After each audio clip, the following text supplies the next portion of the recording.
Bhavnagar Somnath national highway પર અકસ્માત, truck ચાલકે બસ અને બાઇકને અડફેટે લીધા, બાઇક સવારને ગંભીર ઇજા। ભાવનગર સોમનાથ નેશનલ હાઈવે પર નીલકંઠ સ્કૂલ નજીક આવેલા ઓવરબ્રિજ પાસે આજે રાત્રિ દરમિયાન અકસ્માત સર્જાયો હતો। અકસ્માતમાં ટ્રક ચાલકે એક ખાનગી બસ તથા એક ટુ વ્હીલર ચાલકને અડફેટે લીધા હતા।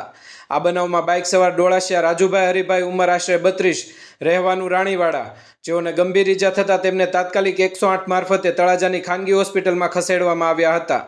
બ્યુરો રિપોર્ટ, ગુજરાત આઈ ન્યૂઝ, તળાજા।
શું થયું ભાઈ? શું થયું હતું?